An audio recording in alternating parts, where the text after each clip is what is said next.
Force होने के बावजूद भी वहां पर जिस प्रकार की घटनाएं घटी, मेरा ये सवाल है सरकार से और प्रशासन से कि क्या हम हकीकत के अंदर कानून को लागू करना चाहते हैं क्या, या कि कोई सरकार का सदस्य है या सरकार के किसी पद के ऊपर बैठे हुए जो व्यक्ति हैं, कानून केवल और केवल उनके लिए काम करेगा, एक आम नागरिक के लिए जिसके पास में संविधान की सुरक्षा मिलती है कि भाई कानून सबके ऊपर जो है वो बराबर तरीके से लागू होगा और उनकी सुरक्षा करेगा।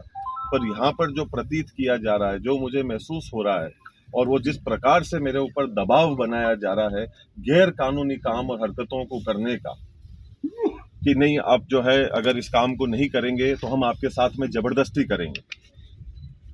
आज क्या हम लोग इस दहशत के अंदर हम लोगों को जीने की आवश्यकता है?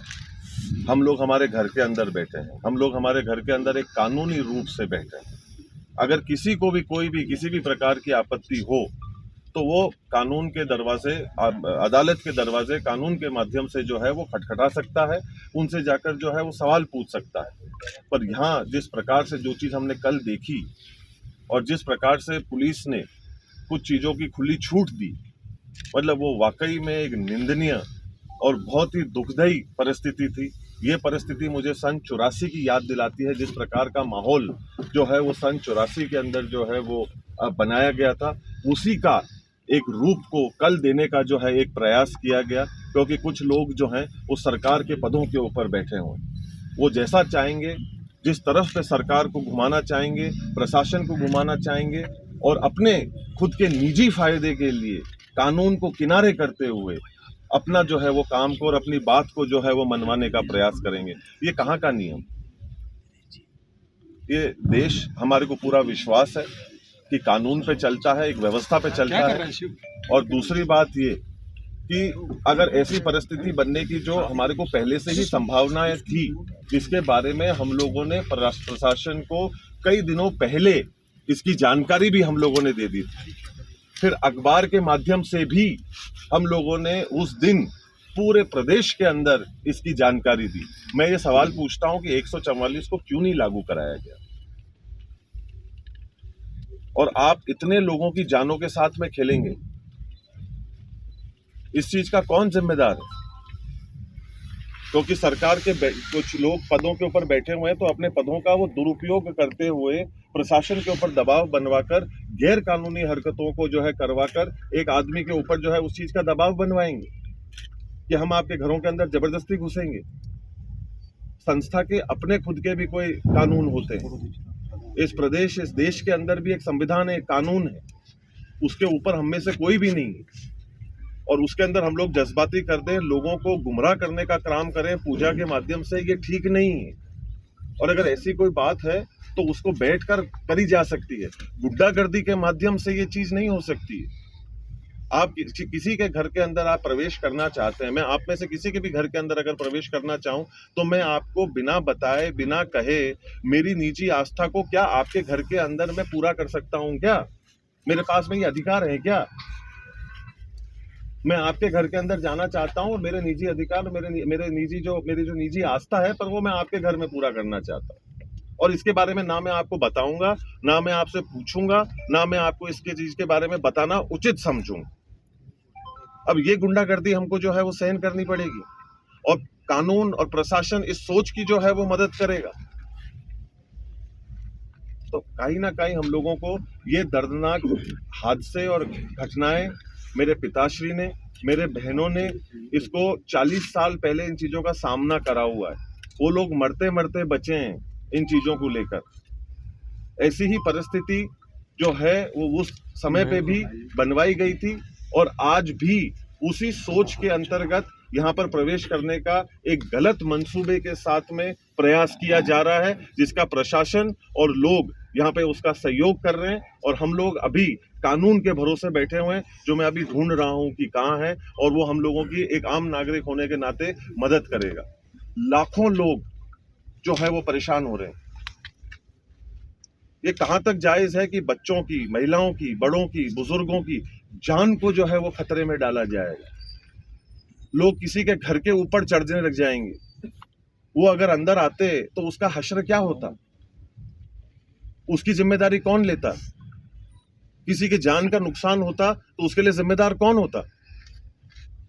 मैं आप लोगों के माध्यम से बड़े विनम्रता पूर्वक ये प्रशासन को, सरकार को आग्रह करना चाहता हूं कि हम लोग थोड़ा सा जागें और हम लोग हमारे इस सरकार के पदों के ऊपर बैठे हुए लोगों के प्रति का मोह थोड़ा सा छोड़ें और हमारी जिम्मेदारी के प्रति हमारा पूर्ण विश्वास, समर्थन और सच्चाई और ईमानदारी के साथ में कानून की रक्षा करना, कानून को सर्वोच्च रखना और सही चीज को ऊपर रखने का हम लोग कार्य करें, जिससे कि अमन, चैन, शांति इस शहर के अंदर बनी रहे।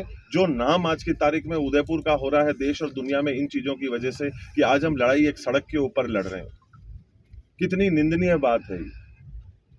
कितना खराब लगता है कि जब इस प्रकार से जो है खबरें हमारे को देखने को मिलती हैं, जिसके लिए और कोई नहीं, हम स्वयं ही जो हैं वो जिम्मेदार रहते हैं। तो मैं आप सब लोगों के माध्यम से ही आग्रह करना चाहता हूं कि जो लोग बीच के अंदर भी अपना राजनीतिक फायदा देखने का प्रयास कर रहे हैं, ये वो समय, जगह या वो चूल्हा नहीं है जिसके ऊपर ये लोग अपनी राजनीतिक रोटी सेकें। लोगों का जो है वो इस्तेमाल करें और किसी भी प्रकार से अपने स्वयं के मंसूबों को, अपनी चाह, अपनी इच्छा, अपनी लालच को पूरा कराने का जो है वो रास्ता इस सोच के साथ में जो है वो ना जो है वो जोड़ें। लोगों की जान की कदर करना सीखें। हम लोग ये नहीं कहें कि हिंदुस्तान के अंदर अगर सबसे सस्ती कोई चीज़ है तो वो इंसान की जान है, ये ऐसा नहीं प्रतीत होना चाहिए। और ख़ास तौर के ऊपर उदयपुर जो पिछले कुछ समय से ऐसे तत्वों के कारण, ऐसी समस्याओं के कारण वैसे ही झुलस रहा है, हम लोगों को इसके अंदर एकत्रित होने की आवश्यकता है और सभ्य तरीके से हम लोगों को इसका कोई समाधान निकालने की आवश्यकता है और कानून के माध्यम से जो है वो निकालने की आवश्यकता है।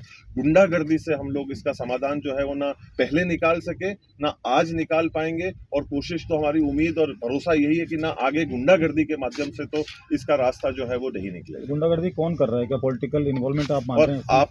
आप लोग स्वयं वहाँ मौजूद हैं, आप चौथा स्तंभ है, आपकी जिम्मेदारी बनती है। आप स्वयं खुद देख रहे हैं कि क्या हो रहा है, कैसे जो है वो लोग इसके अंदर अपने खुद के जो है वो दायित्व को और कानून को अपने हाथ में लेते हुए जो है वो आगे बढ़ रहे थे और इसको कार्य को होते हुए बाकी के लोग जो वहाँ मौजूद थे वो देख रहे थे इस कार्य को होते हुए। इससे ज़्यादा शर्मनाक क्या बात हो सकती है? आज मुझे इस बात का भय ये भी है कि कहीं ना कहीं सरकार जो है वो इन ऐसे गलत मंसूबों के लोगों के साथ में जुड़कर उनका जबरदस्ती हमारे घर के अंदर अगर प्रवेश करवाएगी तो उसका जिम्मेदार कौन होगा?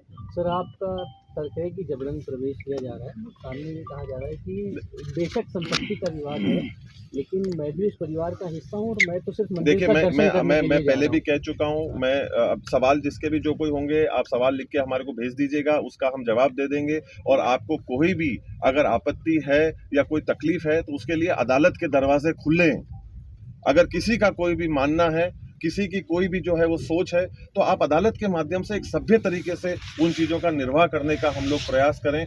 ऐसे ज़मीन पे आकर और जो है वो हथियारों को लेकर बीच शहर के अंदर हम लोग जो है वो चल रहे हैं और एक जहाँ पर माहौल इतना जो पहले से ही गरमाया हुआ है, जो सही नहीं है, उसके अंदर इस काम को हम लोग कर रहे हैं।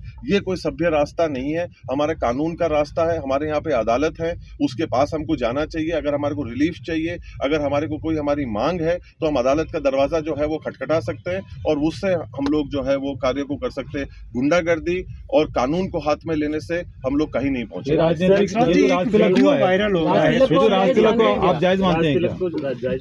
देखिए, आज की तारीख में परंपराएं, संस्कृति और ये सारी चीजें जो है वो हमारे देश की है और आज हम लोग किसी भी कार्य को, हमारे संस्कृति को मानना हमारा काम है, पर इस कीमत के ऊपर नहीं कि जहां पर हम सारे लाखों लोगों को जो है वो तकलीफ पहुंचाएं, ठेस पहुंचाएं और उस तरीके से करें जहां पर एक मामला जो है वो तनाव का बन जाए। इस तरीके से किसी भी कार्यक्रम को जो है वो, और खास तौर के ऊपर जब आपने संविधान की रक्षा करने की शपथ ले रखी है कि हम इस संविधान की जो है वो रक्षा करेंगे और इसके अंतर्गत हम काम करेंगे।